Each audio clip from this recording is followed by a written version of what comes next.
कैसे हैं दोस्तों, welcome back to another vlog. आप लोगों को काफ़ी ज़्यादा बोरिंग वीलॉग्स दिखाने के बाद आज मैंने फाइनली तौर पे डिसाइड किया कि मैं आप लोगों को कुछ अच्छी साइड भी फिनलैंड की दिखाऊँ। साथियों, हुआ कुछ यूँ कि पिछले 1.5 या 2 महीने से हमारी टीचर ने रट लगाई हुई थी कि हमने किसी म्यूज़ियम में जाना है, किसी म्यूज़ियम में जाना है। तो फ्राइडे का दिन हम लोगों ने मुख्तस किया था कि हम लोग म्यूज़ियम में जाएंगे और हेलसिंकी का म्यूज़ियम जाके देखेंगे, क्योंकि टीचर जो थी वो फिनिश चीज़ों को काफ़ी ज़्यादा जो है वो प्राउडली डिस्क्राइब करती थी, बोलती थी हमारे पास ये भी है, हमारे पास वो भी है। तो खैर हम लोगों ने ये डिसाइड किया था कि आज के दिन फ्राइडे को हम तमाम स्टूडेंट्स जो है वो जाएंगे हेलसिंकी के म्यूज़ियम में, और इस ट्रिप का जितना ख़र्चा होगा वो सारा का सारा ख़र्चा स्कूल बर्दाश्त करेगा। मतलब टीचर ने हमें बोला था कि आप लोग सुबह सवेरे जब आप लोगों की क्लास शुरू होती है सेम उसी तरह आपने क्लास में आना है, और क्लास में आने के बाद दूसरे ग्रुप्स के साथ मैं आप लोगों को हेलसिंकी के म्यूज़ियम में लेके जाऊंगी। तो हम लोग सुबह सवेरे 9 बजे क्लास में पहुंच गए और क्लास में हाज़िरी वगैरह लगाने के बाद टीचर हमें लेके हेलसिंकी के म्यूज़ियम में आ गई।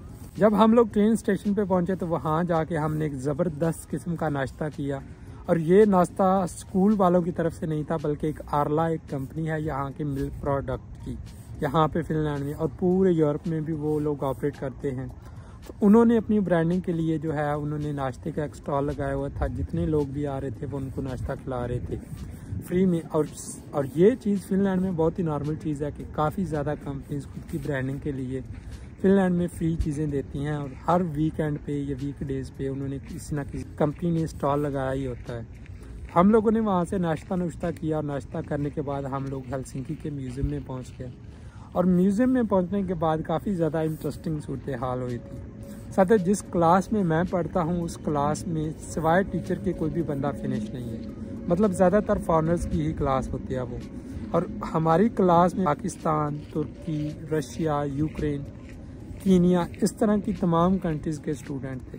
तो हम लोग बहुत ज़्यादा एक्साइटेड थे कि पता नहीं वहाँ पे जाके क्या होगा। तो जब हम लोग वहाँ पे पहुँचे तो हम तमाम के तमाम लोग बहुत ज़्यादा निराश हुए, और इस निराशगी के पीछे मैं आप लोगों को वीडियो में भी बताऊंगा और दिखाऊंगा भी कि क्या रीज़न। वहाँ पे जाने के बाद जो हमने चीज़ें देखी वो काफ़ी ज़्यादा डिससेटिस्फाइंग थी हमारे लिए।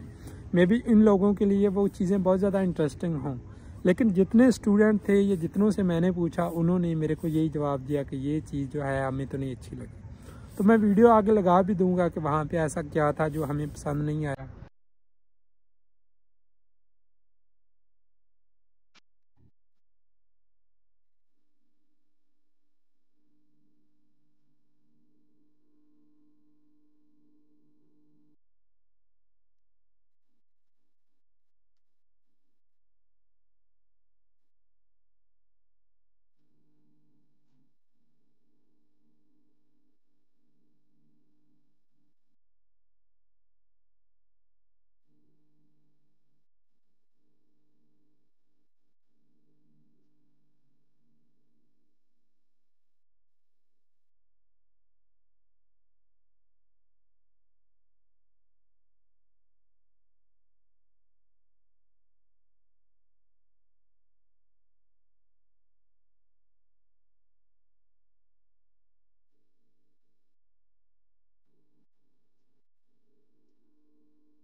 तो दोस्तों उस म्यूज़ियम में ज़्यादातर इस तरह की चीज़ें थी जैसा कि आप लोगों ने वीडियो में देखा, बूढ़े लोगों की तस्वीरें या कुछ बहुत ही पुरानी फ़ोटोज़ वगैरह लगाई थी उन्होंने, या मे भी मेरा या दूसरे लोगों का इंटरेस्ट ना हो इन चीज़ों में, इस वजह से हमें वो चीज़ें डल लगी।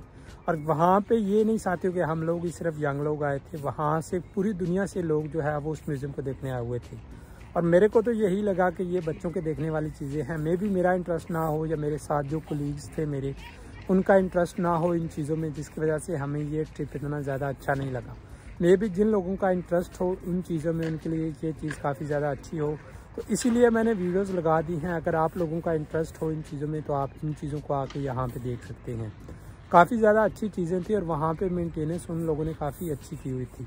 वहाँ पे तमाम सहूलियात भी मौजूद हैं। अगर आपको खाना खाना है या दूसरी चीज़ें आपने स्मोकिंग वगैरह करनी है, सिगरेट पीना है, तो तमाम चीज़ें उसी म्यूज़ियम के अंदर है। डिफरेंट जगह बनी है, वहाँ पे जाके आप लोग खाना पीना भी कर सकते हैं और स्मोकिंग वगैरह भी। तो दोस्तों हेलसिंकी के म्यूज़ियम से हम लोग यूं ही बाहर निकले तो वहाँ पे कुछ बूढ़े लोग एहतजाज कर रहे थे, और जब हमने वहाँ पे जाके उनसे उनके एहतजाज के बारे में डिस्कवर किया तो उन्होंने बताया कि पिछले 5 साल से लगातार हर फ्राइडे के दिन 10 से लेकर 11 बजे के दरमियान वो लोग एहतजाज करते हैं, और पिछले 5 साल से कोई भी ऐसा फ्राइडे नहीं है जब उन्होंने एहतजाज ना किया हो।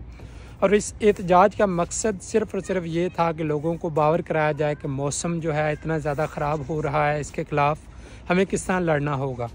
वो लोग ये अवेयरनेस जगाने की कोशिश कर रहे थे कि फ़िनलैंड में और पूरी दुनिया में मौसमी तब्दीलियों के ख़िलाफ़ इतने ज़्यादा एक्शन नहीं लिए जा रहे जितने लेने चाहिए। तो वो बोल रहे थे, इसलिए हम लोग एहतजाज करवा रहे हैं। अगर आप भी अपना एहतजाज रिकॉर्ड करवाना चाहते हैं तो आप भी अपना एहतजाज रिकॉर्ड करवा सकते हैं।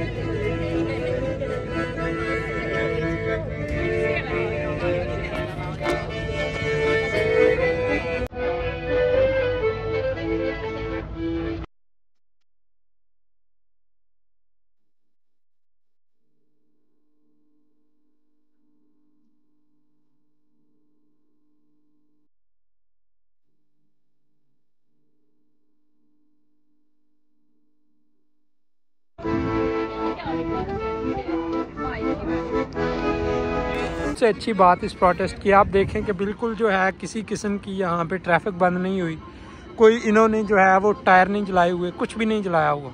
प्रोटेस्ट कर रहे हैं लेकिन स्टिल जो आप लोग देख लें किसी इंसान को हार्म नहीं ये कर रहे, किसी इंसान को नुकसान नहीं पहुँचा रहे, और उसके बावजूद देख लें आप अपने कितनी खुशी से ये लोग जो है अपना प्रोटेस्ट रिकॉर्ड करवा रहे हैं। दोस्तों आज के इस ट्रिप के बाद एक चीज़ का मेरे को अंदाज़ा हो गया है कि जिन चीज़ों को हम लोग अप्रिशिएट नहीं करते या जो चीज़ें हमारे लिए बहुत ज़्यादा नॉर्मल होती हैं, गोरे लोगों के लिए वो चीज़ें बहुत ही इनके दिल के करीब होती हैं, या ये उन चीज़ों को काफ़ी ज़्यादा अप्रिशिएट करते हैं।